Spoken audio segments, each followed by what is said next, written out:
पढ़े टीवी के daily MCQ कार्यक्रम में आप सबका हार्दिक स्वागत है। इस कार्यक्रम में हम आईएएस, पीसीएस और अन्य प्रतियोगी परीक्षाओं के बहुविकल्पीय प्रश्नों, उनके उत्तर और उनकी व्याख्या पर चर्चा करते हैं। तो आइए शुरू करते हैं आज का पहला सवाल। हाल ही में ब्लू फिन महशीर मछली को IUCN की रेड लिस्ट में क्या घोषित किया गया है? आपके ऑप्शंस हैं ए अति संकटापन्न यानी क्रिटिकली इंडेंजर्ड, बी संकटापन्न यानी इंडेंजर्ड, सी सुभेद्य यानी वल्नरेबल या फिर डी लीस्ट कंसर्न। इसका उत्तर है डी। व्याख्या की बात करते हैं।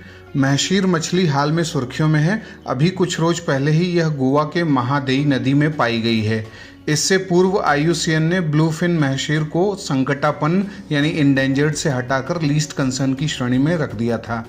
वहीं हम्पबैक महशीर को अति संकटापन्न यानी क्रिटिकली इंडेंजर्ड और गोल्डन महशीर को संकटापन्न की श्रेणी में रखा गया है। कावेरी नदी में पाई जाने वाली हम्पबैक महशीर को टाइगर ऑफ द रिवर भी कहते हैं। अब बात करते हैं दूसरे सवाल की। भारत के किस राज्य ने UNDP के ग्रीन रिकवरी पाथवेज प्रोजेक्ट की शुरुआत की है? ऑप्शंस हैं ए सिक्किम, बी मध्य प्रदेश, सी गुजरात या फिर डी महाराष्ट्र। इसका उत्तर है ए। व्याख्या की बात करते हैं। हाल ही में पूर्वोत्तर भारत के राज्य सिक्किम ने संयुक्त राष्ट्र विकास कार्यक्रम UNDP के इस प्रोजेक्ट को लॉन्च किया है और इसमें कोविड-19 से निपटने के लिए बेहतर रिकवरी प्लान भी बनाया गया है। अब बात करते हैं तीसरे सवाल की। किगाली समझौते से संबंधित निम्नलिखित कथनों पर विचार करें। पहला, यह वैधानिक रूप से बाध्यकारी यानी लीगली बाइंडिंग समझौता है जो हाइड्रोफ्लोरोकार्बन के चरणबद्ध उन्मूलन की बात करता है। दूसरा ऑप्शन, भारत वर्ष 2025 से इसके चरणबद्ध उन्मूलन की दिशा में काम करेगा और राष्ट्रीय रणनीति बनाएगा। उपरोक्त में से कौन से कथन सत्य हैं? ए केवल एक, बी केवल दो, सी एक और दो दोनों या फिर डी न तो एक न ही दो। इसका उत्तर है ए। व्याख्या की बात करते हैं। जलवायु परिवर्तन से मुकाबला करने हेतु भारत सहित 200 देशों ने वर्ष 2016 में हाइड्रोफ्लोरोकार्बन यानी HFC का इस्तेमाल कम करने के लिए कानूनी रूप से बाध्य यानी लीगली बाइंडिंग एक ऐतिहासिक किगाली समझौता किया था।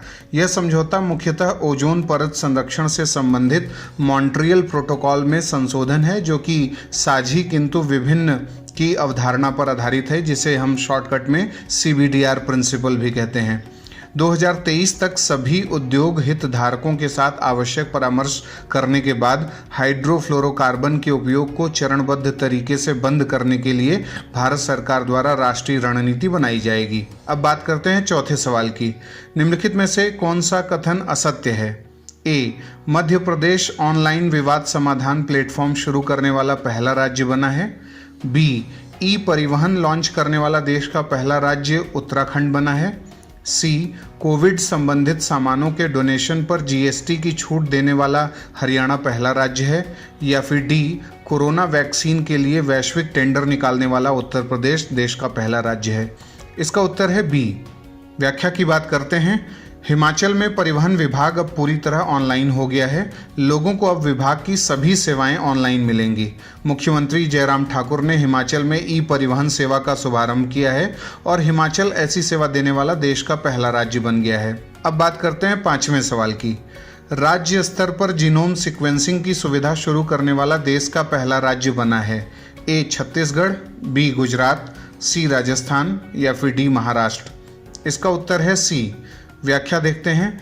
जयपुर के SMS मेडिकल कॉलेज में जीनोम सीक्वेंसिंग यानी आनुवंशिकी अनुक्रमण की सुविधा शुरू की गई है और इसके साथ ही राज्य स्तर पर पूर्ण जीनोम सीक्वेंसिंग की सुविधा उपलब्ध कराने वाला राजस्थान देश का पहला राज्य बन गया है। अब बात करते हैं छठे सवाल की। हाल ही में दूसरी बार देश का पहला विपक्ष मुक्त यानी अपोजिशन फ्री राज्य निम्नलिखित में से कौन बना है? ए त्रिपुरा, बी अरुणाचल प्रदेश, सी मेघालय या फिर डी नागालैंड। इसका उत्तर है डी। व्याख्या देखते हैं। नागालैंड दूसरी बार देश का पहला विपक्ष मुक्त राज्य बन गया है, लेकिन विधानसभा चुनाव में विपक्ष की सफाई होने की वजह से ऐसा नहीं हुआ है। नागालैंड में सत्तारूढ़ पीपल्स डेमोक्रेटिक अलायंस पीडीए और मुख्य विपक्षी पार्टी नागा पीपल्स फ्रंट ने सर्वदलीय सरकार नागालैंड यूनाइटेड गवर्नमेंट की स्थापना के लिए एक प्रस्ताव पर हस्ताक्षर किए हैं और उनका कहना है कि नागा राजनीतिक समस्या के स्थायी शांतिपूर्ण समाधान के लिए उन्होंने आपसी प्रतिद्वंदिता को भुलाकर हाथ मिलाने का फैसला किया है और विपक्ष की जरूरत को खत्म कर दिया है। अब बात करते हैं 7वें सवाल की। रोजवुड वृक्ष के संबंध में निम्नलिखित कथनों पर विचार करें। पहला, यह उष्णकटिबंधीय सदाबहार वनों के अंतर्गत आता है और दक्षिण भारतीय राज्यों में बहुलता से मिलता है। दूसरा, IUCN ने इसे वर्ष 1998 से ही संकटापन्न प्रजातियों की सूची में शामिल कर रखा है। उपरोक्त में से कौन से कथन सत्य हैं?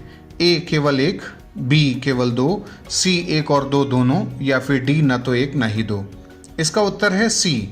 व्याख्या देखते हैं।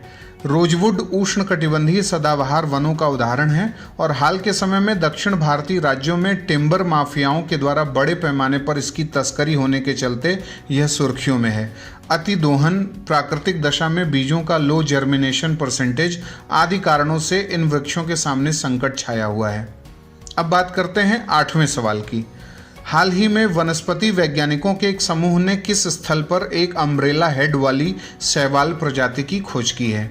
A पोरबंदर, B मन्नार की खाड़ी, C अंडमान निकोबार द्वीप समूह, या फिर D चिलिका झील। इसका उत्तर है C।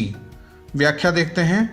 हाल ही में वनस्पति वैज्ञानिकों के एक समूह ने अंडमान और निकोबार द्वीप समूह में एक अम्ब्रेला हेड वाली शैवाल प्रजाति की खोज की है। यह एक चमकीले हरे रंग का शैवाल है जिसका आकार 20 से 40 mm है और काल्पनिक समुद्री मत्स्यांगना के नाम पर इसका नाम रखा गया है, एसिटाबुलरिया जल कन्याका।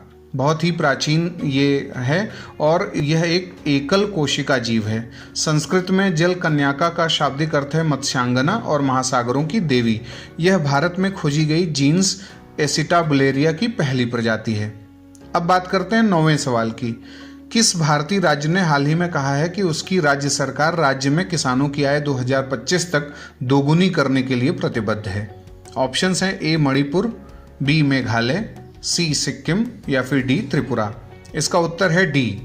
व्याख्या देखते हैं। त्रिपुरा के मुख्यमंत्री विप्लव कुमार देव ने हाल ही में कहा है कि उनकी सरकार राज्य में किसानों की आय 2025 तक दोगुनी करने के लिए प्रतिबद्ध है और इसके लिए कई कदम उठाए गए हैं। उन्होंने 75वें स्वतंत्रता दिवस के मौके पर एक कार्यक्रम को संबोधित करते हुए कहा कि उनकी सरकार ने चालू वित्त वर्ष में 4000 हेक्टेयर भूमि में जैविक खेती की शुरुआत कराई है और किसानों की औसत आय 2015-16 के 6580 रुपये बढ़कर 11,096 रुपये सालाना हो गई है। और अब बात करते हैं आज के अंतिम सवाल की, यानी 10वें सवाल की।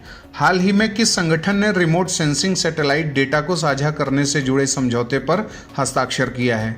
ऑप्शंस हैं A G20, B SCO, C IBSA, या फिर D ब्रिक्स। इसका उत्तर है D। व्याख्या देखते हैं। इसरो ने हाल ही में बताया है कि भारत, ब्राजील, रूस, चीन और दक्षिण अफ्रीका यानी ब्रिक्स सदस्य देशों ने सुदूर संवेदन यानी रिमोट सेंसिंग से जुड़े सैटेलाइट डेटा को साझा करने के लिए सहयोग हेतु एक महत्वपूर्ण समझौते पर हस्ताक्षर किया है। इसके तहत ब्रिक्स स्पेस अभिकरणों यानी जो ब्रिक्स सदस्य देश हैं उनके स्पेस एजेंसीज के स्पेसिफाइड रिमोट सेंसिंग सैटेलाइट्स का एक वर्चुअल कॉन्स्टेलेशन बनकर तैयार होने में मदद मिलेगी और ब्रिक्स देशों के संबंधित अंतरिक्ष अभिकरणों के ग्राउंड स्टेशंस को इससे डेटा प्राप्त होने लगेगा। जलवायु परिवर्तन, प्राकृतिक आपदाओं की मार झेल रहे विकासशील देशों को पर्यावरणीय सुरक्षा दे पाने में इससे मदद मिलेगी और इसके साथ ही सुदूर संवेदन के क्षेत्र में ब्रिक्स देशों में बहुपक्षीय सहयोग यानी मल्टीलैटरल कोऑपरेशन भी सुनिश्चित हो सकेगा। और इस समझौते पर हस्ताक्षर भारत के ब्रिक्स चेयरमैनशिप में हुआ है। तो ये था आज का हमारा डेली MCQ कार्यक्रम। आपको ये कार्यक्रम कैसा लग रहा है? आपके कितने सवाल सही हुए हैं? आप इसमें और क्या सुझाव देंगे? सुधार क्या चाहते हैं? ये सब बातें आप बता सकते हैं, उस पर हम अमल करने की कोशिश करेंगे। तो आज के लिए इतना ही। कल पुनः हाजिर होंगे। धन्यवाद।